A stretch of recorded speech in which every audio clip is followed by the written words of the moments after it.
ఆయన రక్తము వలన మనకు విమోచనము, అనగా విమోచనము కలిగి ఉన్నది కేవలము దేని ద్వారా అంటే ఆయన రక్తము వలన మాత్రమే విమోచన కలిగి ఉన్నది. ఆయన రక్తము వలన మాత్రమే మన యొక్క పాపములకు అపరాధములన్నిటినీ కూడా దేవుడు మనకి విడిపించి ఒక శ్రేష్టమైనటువంటి జీవితాన్ని దేవుడు మనందరికీ కూడా అనుగ్రహించాడు. అనగా ధర చెల్లించవలసినటువంటి అవసరము ఎంత మాత్రము కూడా లేదు. ఈ విమోచనను పొందుకోవాలంటే మనం ఏదో ధనాన్ని చెల్లించి, ఏదో మనం ఒక త్యాగం చేసి, లేకపోతే మనం ఎంతో శ్రమ పడవలసినటువంటి అవసరం ఎంత మాత్రము కూడా లేదు.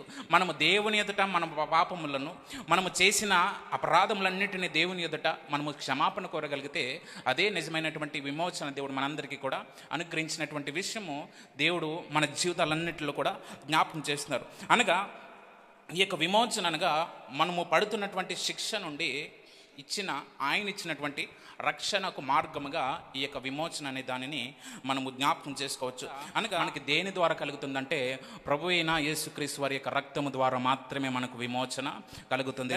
ఆయన రక్తంలో అంత శక్తి దాగి ఉన్నదని మనం ఎల్లప్పుడూ కూడా గుర్తించాలి. అనగా ఆయన శక్తి మన యొక్క పాపముల నుండి మనకేం కలుగజేసిందంట?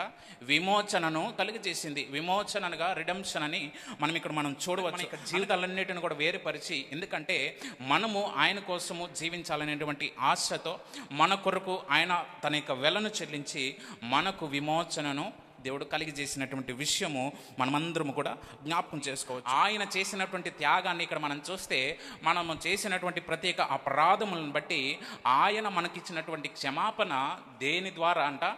ఆయన రక్తాన్ని చిందించడం ద్వారా మనము క్షమించబడ్డాం. అనగా ఆయన రక్తాన్ని చిందింపబడడం ద్వారా మనకు విమోచన, అలాగే రక్షణను దేవుడు మనకందరికీ కూడా దయచేశాడు. అనగా మనం గమనిస్తే పాపము మనిషిని 3 విధాలుగా, అనగా అనేక విధాలుగా నాశనం చేస్తుంది. అందులో ప్రాముఖ్యంగా మనం చూస్తే దేవునితో మొదటగా మనకున్నటువంటి సంబంధాన్ని తెంచడానికి పాపం మనల్ని దేవునికి దూరంగా తెస్తుంది.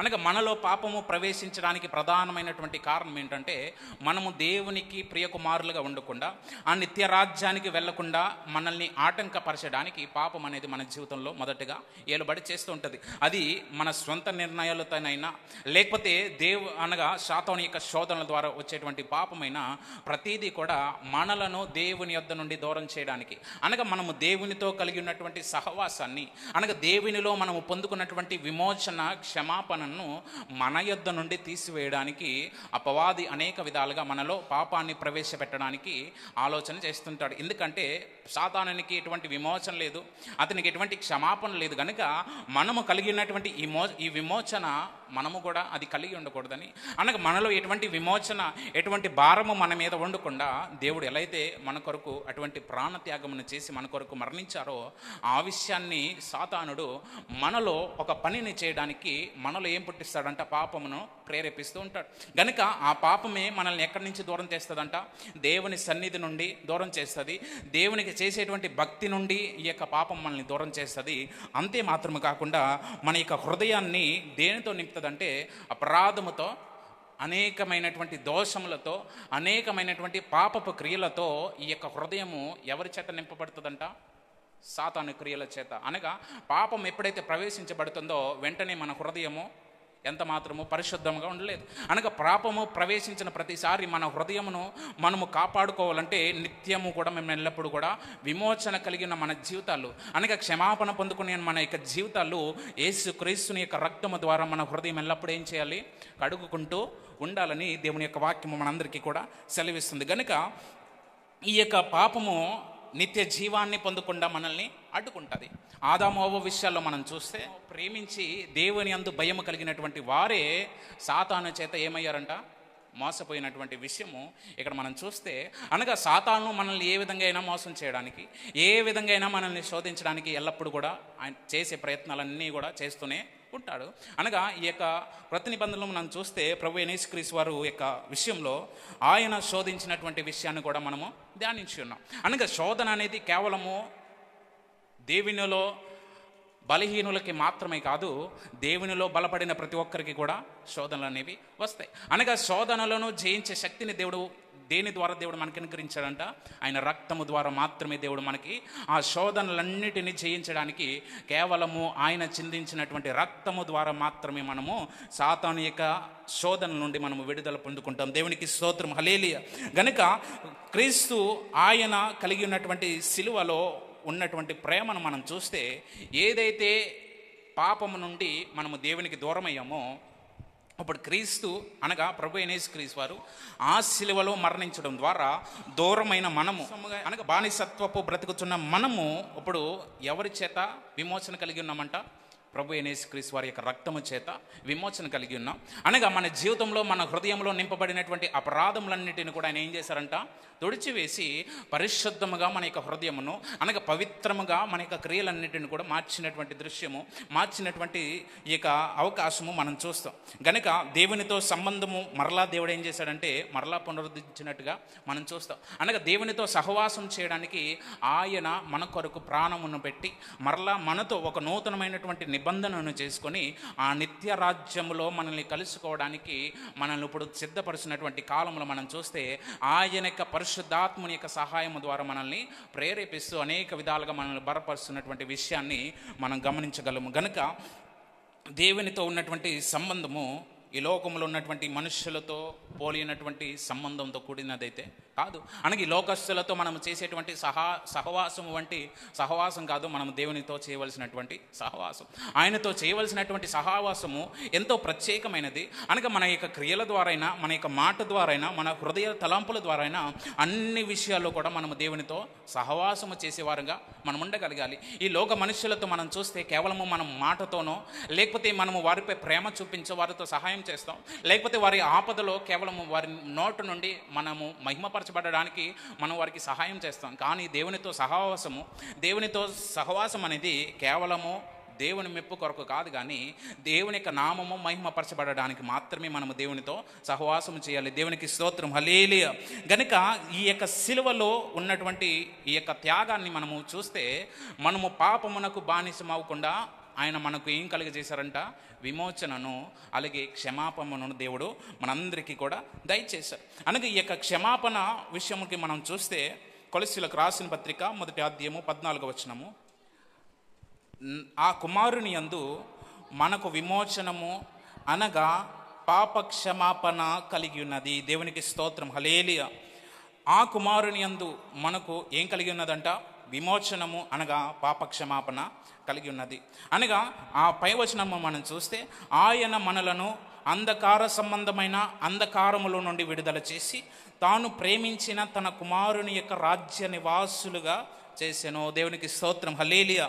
ఏంటంట? తాను ప్రేమించిన తన కుమారుని యొక్క రాజ్య నివాసులుగా మనల్ని చేశారు. అనగా మనల్ని ఆ రాజ్యపు నివాసులుగా, ఆ నిత్య రాజ్యంలో నివాసులుగా మనల్ని చేయడానికి గల కారణము, మనకు విమోచనను మనకు దయచేసి పాప క్షమాపణ కేవలము దేవుని యొక్క రక్తము ద్వారా కలిగించున్నటువంటి విషయాన్ని ఇక్కడ మనం గమనిస్తాం. అనగా సిలువలో క్రీస్తు చేసినటువంటి ఆ త్యాగం వల్ల మనము క్షమింపబడ్డాం, మనం విమోచింపబడ్డాం.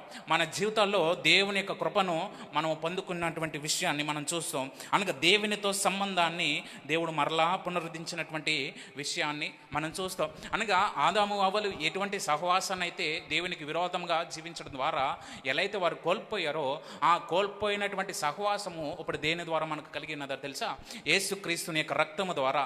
అనగా విమోచింపబడినటువంటి జీవితం ద్వారా మరలా మనము దేవునితో సహవాసాన్ని దేవుడు మనకు పునరుద్ధరింపజేసి మనము దేవునితో సహవాసం చేయడానికి దేవుడు మనకు ఒక మంచి అవకాశాన్ని దేవుడు మనకి ఇచ్చి ఉన్నాడు. దేవునికి స్తోత్రం, హల్లెలూయా. గనుక పోగొట్టుకున్న దానిని మనము పొందుకున్నామంటే అది కేవలం దేని ద్వారా? ప్రభు అయిన యేసుక్రీస్తు వారు ఆ సిలువలో పొందినటువంటి శ్రమల ద్వారా, ఆ సిలువలో ఆయన చేసినటువంటి త్యాగం ద్వారా మనము పోగొట్టుకున్న దానిని దేవుడు మనకి మరలా వెదకి రక్షించినటువంటి విషయాన్ని మనం చూస్తాం. అనగా మనం పోగొట్టుకున్నది ఏంటంటే శాశ్వతమైనటువంటి జీవము. అనగా నిత్య జీవాన్ని ఆదామవ్వలు అనగా ఇక నిత్య రక్షణను వారు పోగొట్టుకున్నారు. మరలా దేవుడు వాటిని మనకు అనుగ్రహించడానికి, అనగా నిత్య జీవాన్ని, నిత్య రక్షణను, నిత్య విమోచనను దేవుడు మనకి ఆయన దయచేయడానికి ఆయన శిలువలో మన కొరకు బలి అయినటువంటి దృశ్యము మనమందరము కూడా జ్ఞాపకం చేసుకోవచ్చు. గనుక ఆయన విషయమై మనమందరము కూడా క్షమింపబడిన వారముగా దేవుని దృష్టిలో ఉన్నాము. గనుక మరలా మనము దేవుని ఎదుట విరోధముగా కాకుండా, అనగా మరలా దేవునికి విరోధమైనటువంటి కార్యాలు క్రియలు మరలా మనము అనుసరించేవారుగా ఉండకూడదని దేవుడు మనకి ఈ వాక్యం ద్వారా మనందరికీ కూడా జ్ఞాపకం చేస్తున్నారు. అనగా ఒక్కసారిగా దేవుడు మనకు అటువంటి విమోచన దేవుడు దయచేశారంటే మరలా మనము బానిసత్వపు బ్రతుకులోకి వెళ్లకుండా ఉండాలని, మరలా మన జీవితాలు సాతాను చేతికి చిక్కకుండా ఉండాలని ఆయన మన కొరకు ఆ శిలువలో బలి అయినటువంటి దృశ్యాన్ని మనం చూడవచ్చు. అనగా మరలా లేకపోతే ఆ యొక్క విష సర్పముల చేత వారు పొందుకున్నటువంటి శిక్షను మనం చూస్తే ఆ శిక్ష నుండి దేవుడు వారిని తప్పించడానికి దేని వైపు చూడమన్నాడంటే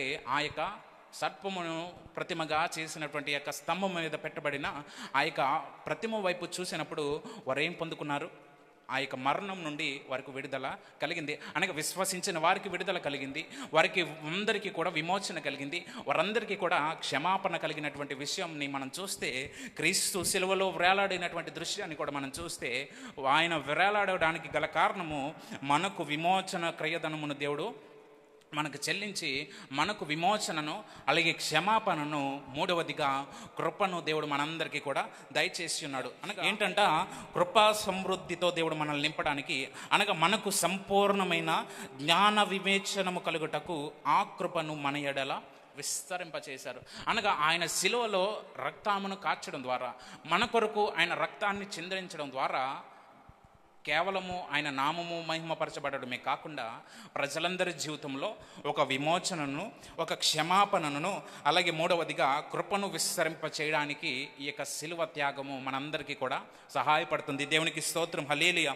అనగా రక్షణ మనము సంపాదించేది కాదు, లేకపోతే విమోచన మనము మన యొక్క సొంత జ్ఞానముతో అనుభవించేది కాదు, లేకపోతే దేవుని యొక్క క్షమాపణ మనము ఏదో నరులకు చేసేటువంటి సహాయం ద్వారా కలిగేటువంటి క్షమాపణ కాదు. నేను దేవుని దృష్టికి పాపం చేశాను కదా, ఏదో ఒక వ్యక్తికి సహాయం చేస్తే ఆ క్షమాపణ పోతుందేమో అంటే అది ఎంత మాత్రము కూడా జరిగేటువంటి పని కాదు. చాలామంది అనుకుంటారు ఏదైనా అన్యాయంగా సంపాదించిన దాన్ని వారు ఏం చేస్తారంటే ఏదైనా ఒక మంచి పని చేస్తే ఈ దోషం నా మీద నుండి పోతుంది కదా అని అనేక మంది అనేక ప్రయత్నాలు చేస్తూ ఉంటారు. కానీ ఆ అన్యాయంగా సంపాదించిందే దేవుని దృష్టిలో పాపం అని దేవునికి తెలుసు గనుక, అనగా అన్యాయంగా సంపాదించినదే దేవుని యొక్క వాక్యం దృష్టికి అది ఏంటంట పాపం అని దేవుడు మనకందరికీ కూడా తెలియజేస్తున్నారు. గనుక దానిని మనం ఎంత మాత్రము కూడా మన జీవితంలో ఎంత మాత్రము ప్రవేశపెట్టకుండా ఆ అన్యాయమైనటువంటి ప్రతి దానికి మనం ఎప్పుడైతే దూరంగా ఉంటామో ఎల్లప్పుడూ కూడా మన యొక్క విమోచనను కాపాడుకునే వారంగా మనమందరం ఉంటాం. అనగా ఒక్కసారిగా కలిగి ఉన్నటువంటి ఈ మోచన మన యుద్ధం నుండి అది ఎంత మాత్రము కూడా దొంగలింపగడకుండా, అనగా సాతాను చేతికి చిక్కకుండా మనం ఉండాలంటే నిత్యము మన హృదయము దేవుడైన యేసుక్రీస్తు వారి యొక్క రక్తము ద్వారా మన యొక్క హృదయం ఎల్లప్పుడు కూడా కలగబడాలి. దేవునికి స్తోత్రం, హల్లెలూయా. గనుక రక్షణ మనం ఎంత మాత్రము మన యొక్క సొంత జ్ఞానముతోను, లేకపోతే మనము సంపాదించే ధనముతోనో, లేకపోతే మనకున్నటువంటి జ్ఞానముతోనో పొందుకునేటువంటి రక్షణ కాదు. ఈ పరిస్థితుల నుండి మనం రక్షింపబడాలంటే ఒక పరిస్థితిలో ధనం సహాయపడవచ్చు, లేకపోతే మనుషుల సహాయము ఈ లోకంగా రక్షింపబడడానికి, ఈ లోకంలో మనం అత్యవసరమైనటువంటి పరిస్థితిలో మనం విముక్తి కలగడానికి ఈ లోక స్నేహాలు, ఈ లోక బంధాలు ఉపయోగపడవచ్చు. కానీ ఆ నిత్య రక్షణను పొందుకోవాలంటే ఈ లోకములో ఉన్నవి ఏవి కూడా సరిపోవు. అనగా ఈ లోకంలో ఉన్నటువంటి స్నేహమైన, ఈ లోకంలో ఉన్నటువంటి ప్రేమ అయినా, ఈ లోకంలో ఉన్నటువంటి ధన నిధులైనా ఏవి కూడా నిత్య రక్షణను మనకెంత మాత్రము కూడా అనుగ్రహించలేవు. గనుక ఆ నిత్య రక్షణ మనం అనుగ్రహించబడాలంటే, ఆ నిత్య రక్షణ మనము కలిగి ఉండాలంటే దేని ద్వారా మనం కలిగి ఉంటామంట? కేవలము ఆయన శిలువలో కాచిన రక్తము ద్వారా మాత్రమే మనం ఆ నిత్య రక్షణ మనం కలిగి ఉంటాం. అనగా మనము చేసేటువంటి మంచి పనులను బట్టి వచ్చేటువంటి రక్షణ కాదు. మంచి పనులు చేస్తే మనకి లోకపరంగా మంచి పేరు రావచ్చు, కానీ పరలోక రాజ్యంలో మంచి స్థానము మాత్రం రాదు. అనగా ఈ లోకంలో మంచి పనులు చేసి మనము వెంబడించవలసినటువంటి ప్రతి మార్గము మనం వెంబడించకుండా, నడవలసిన మార్గంలో మనం నడవకుండా, అనుసరించవలసినటువంటి ఆజ్ఞలను మనం అనుసరించకుండా మన ఇష్టానుసారంగా మనం జీవించి దేవుని దృష్టికి మంచి పనులు చేసే వారంగా మనం ఉంటే అది ఎంత మాత్రము భక్తికి సరిపోదు. అనగా దేవుని యందు భయభక్తులు కలిగి ఉండడం అంటే మనుషులందరికీ మంచి పనులు చేసి వారి ఎదుట దేవునికి నీతిమంతులుగా జీవించడం అనేది కాదు. అనగా దేవుని యందు భయభక్తులు కలిగి ఉండడం అంటే ఆయన యందు నీవు భయభక్తులు కలిగి ఉంటే మనుషులందరి ఎదుట కూడా నీవు భయభక్తులు కలిగి మాత్రమే ఉంటావు. నటించే వ్యక్తిగా మనం ఎంత మాత్రమో ఉండమని దేవుని యొక్క వాక్యం మనందరికీ కూడా సెలవిస్తుంది. గనుక మనం గమనించవలసినటువంటి విషయము, రక్షణ అనేది దేవుడు మనకి ఉచితంగా దేవుడు అనుగ్రహించాడు. ఏదో మనం ధనం వెల్లించడం ద్వారా, లేకపోతే మనం ఏదో త్యాగం చేసి దేవునికి ఏదో క్రియలు చేయడం ద్వారా వచ్చినటువంటి రక్షణ కాదు, ఆయన శిలువలో చేసినటువంటి త్యాగం ద్వారా, ఆయన మన కొరకు చెల్లించినటువంటి రక్తము ద్వారా దేవుని యొక్క రక్షణ దేవుడు మనకు అనుగ్రహించినటువంటి విషయము మనం చూస్తాం. అనగా ఈ లోకంలో మనం పడే ప్రయాస కేవలం ఈ లోకంలో మనం జీవించడానికే సహాయపడుతుంది. ఈ లోకంలో మనం సంపాదించుకునేది ఈ లోకంలో మనం జీవించడానికి మాత్రమే సహాయపడుతుంది. గనుక ఆ నిత్యరక్షంలో అనగా నిత్యరాజ్యంలో మనము నిత్యము రక్షింపబడాలంటే మనము దేని కొరకు మనం ప్రయాసపడాలండి? మనము దేనిని సంపాదించుకోవాలి? మన హృదయంలో ఎల్లప్పుడూ కూడా దేవుని యొక్క వాక్యమును నింపుకొని అనుదినము దేవుని యొక్క ప్రార్థనతో అనగా నిత్యము మనం అనుసరించవలసినటువంటి ప్రతి ఒక్క మార్గమును అనుసరించి దేవునికి ఒక విధేయతమైనటువంటి భక్తిని మనం చేస్తామో అప్పుడు మాత్రమే నిత్య రాజ్యంలో మనము ఒక స్థానాన్ని సంపాదించుకునేటువంటి వారుగా మనము దేవుని ఎదుట నిలవబడతాము. దేవునికి స్తోత్రం, హల్లెలూయా. అదే ఎఫెసీయులకు రాసిన పత్రికలోనే మనం ఈ యొక్క 9వ వచనంలో చదువుకున్న విధముగా ఆ యొక్క కృపను మనకు విస్తరింప చేయడానికి ఆయన మనకు రక్తమును అనగా మన కొరకు రక్తమును చెల్లించినటువంటి విషయము మనం చూస్తాం. అనగా దేవుని యొక్క కృప వల్ల మాత్రమే మనకేం కలిగిందంట? రక్షణ కలిగి ఉందండి. అనగా రక్షణ కలిగి ఉన్నదంటే కేవలము ఆయన చూపించినటువంటి కృప ద్వారా మాత్రమే మనకు రక్షణ కలిగింది. ఈ లోకంలో మనం చేస్తున్నటువంటి స్నేహాలను బట్టి కాదు మనం కలిగి ఉన్నటువంటి రక్షణ. కేవలము ఈ రక్షణ మనం పొందుకున్నామంటే అది దేని వల్లంట? దేవుని యొక్క కృప వల్ల మాత్రమే. దేవునికి స్తోత్రం, హల్లెలూయా. గనుక దేవుని కృప ఎంత గొప్పదంటే ఈ లోకంలో మనుషులు మనపై చూపించేటువంటి ప్రేమ కంటే ఎంతో గొప్పది. ఈ లోకంలో మనము ఎంత సంపాదించుకున్నా దాని ద్వారా వచ్చేటువంటి సంతోషము కంటే ఎంతో గొప్పది. ఈ లోకంలో మనము ఎన్ని శ్రమపడినా ఆ శ్రమపడిన వాటికి ఎన్ని ప్రతిఫలాలు పొందుకున్నా వాటికంటే ఈ కృప ఎంతో గొప్పదని దేవుని యొక్క విషయంలో మనం ఈ యొక్క కృపను మనం ఎల్లప్పుడూ కూడా జ్ఞాపకం చేసుకోవాలని దేవుడు మనందరికీ కూడా జ్ఞాపకం చేస్తున్నారు. కనుక ఆ కృపను మనం ఎల్లప్పుడు కూడా విస్తరింపచేశాడు. మన ఏడుల ఆయన కృపను ఏం చేశాడంట? విస్తరింపచేసినటువంటి విషయము మనం చూస్తాం. కృపచేత మనం ఆశీర్వదింపబడిన వారముగా మనం ఆయన దృష్టిలో ఉన్నాం. కనుక మనము ఎంత మాత్రము కూడా సామాన్యమైనటువంటి మనుషులం కాదు. మనము ఆయన కృపచేత మనము రక్షింపబడిన వారముగా ఆయన దృష్టిలో మనం ఉన్నాం. అనగా ఆయన కృపచేత దేవుడు మనల్ని రక్షించుకున్నాడు. ఆయన యొక్క విమోచన చేత దేవుడు మనల్ని రక్షించుకున్నాడు.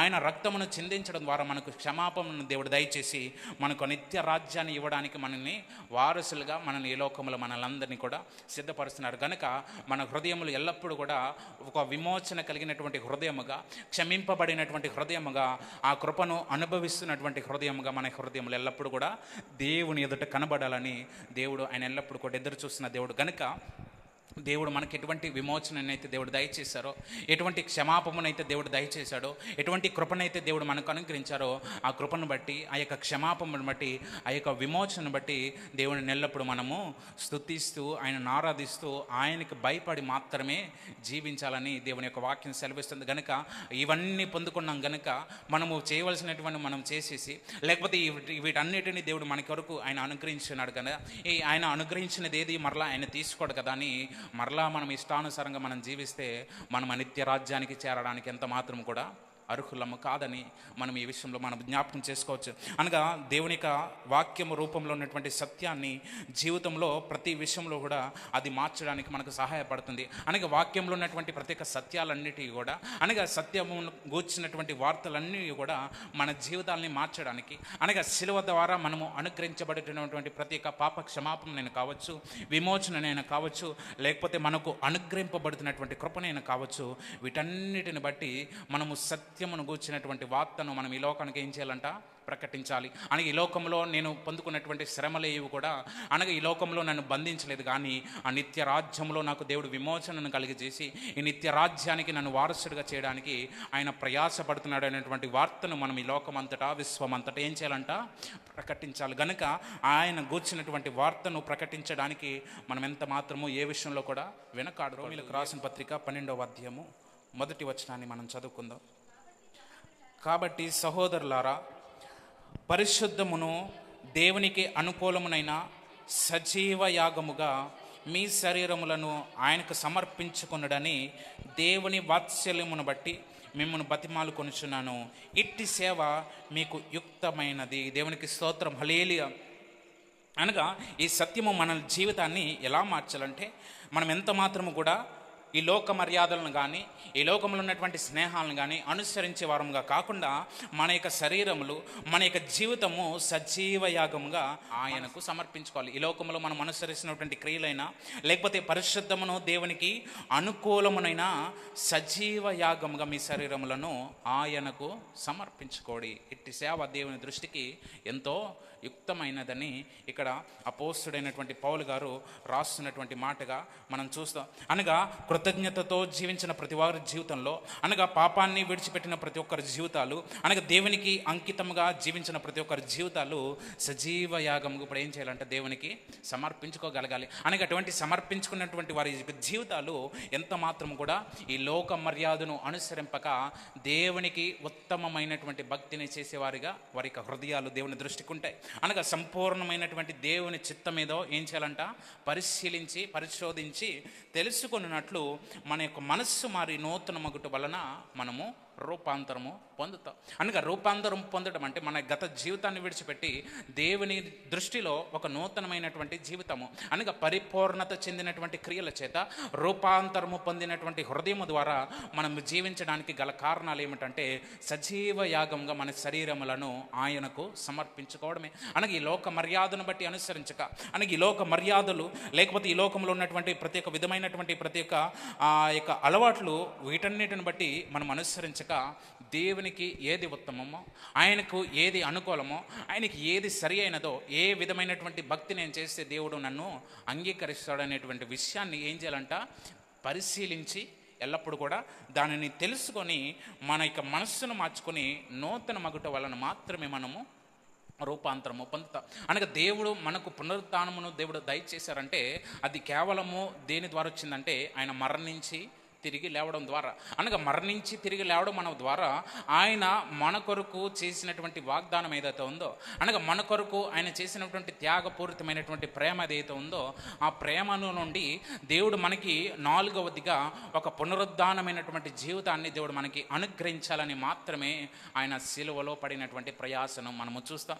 గనుక ఆ సిలువలో పడినటువంటి ప్రయాస ఈ లోకంలో ఉన్నవారు ఎవరి కోసమో కాదు, కేవలము ఆయనను ఆరాధిస్తున్న వారంగా ఉన్న మనము మన కోసమే ఆయన మన సిలువలో ఆయన బలి అయినటువంటి దృశ్యాన్ని మనం ఎల్లప్పుడు కూడా జ్ఞాపకం ఉంచుకోవాలి. ఏదో లోకంలో దేవునిని అంగీకరించక లేకపోతే లోకంలో దేవునిని అనుసరించక జీవిస్తున్న వారి కోసం కాదు, మనము దేవునిని అనుసరిస్తున్న వారంగా ఉన్న మనము, అనగా దేవునిని ఆరాధిస్తున్న ఉన్న వారముగా మనము మన కోసమే ఆయన సిలువలో బయలునైనటువంటి దృశ్యముగా మనం ఎల్లప్పుడు కూడా దాన్ని జ్ఞాపకం ఉంచుకోవాలి. అనగా దీనికంటే ముందు మనము కూడా లోకముతో పాటు జీవించిన వారమే, వాటికంటే ముందు మనము కూడా లోకముతో పాటు స్నేహములు చేసిన వారమే. కానీ క్రీస్తు మనలను ఆయనతో కూడా బ్రతికించి, అనగా ఆయనతో సిలువ వేసుకుని మరలా మనకు అటువంటి నిత్య జీవాన్ని అనుగ్రహించినటువంటి విషయాన్ని మనం ఈ సిలువ ద్వారా మనం ఎల్లప్పుడు కూడా జ్ఞాపకం చేసుకోవాలి. గనుక మన యొక్క శరీరములను ఏం చేయాలంట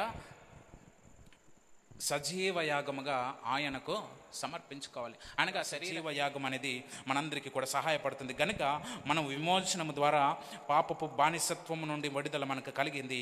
క్షమాపణ ద్వారా మనలో ఉన్నటువంటి అపరాధములన్నిటిని దేవుడు తొలగించారు.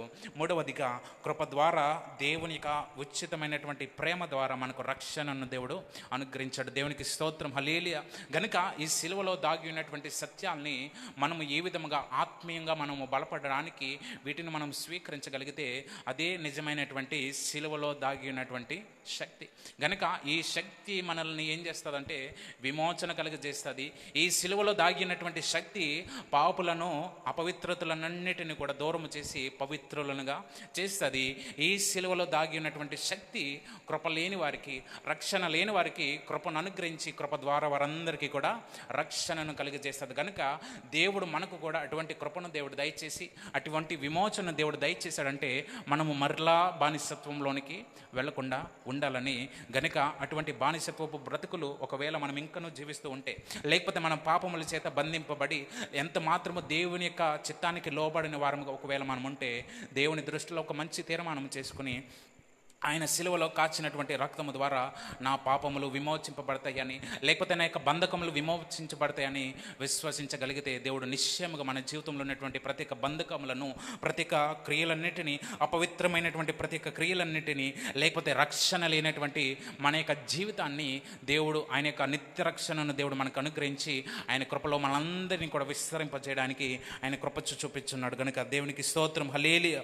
గనుక అట్టి కృప దేవుడు మనందరికీ అనుగ్రహించి అటువంటి ప్రేమను మనందరికీ వరకు ఆయన చూపించును గాక.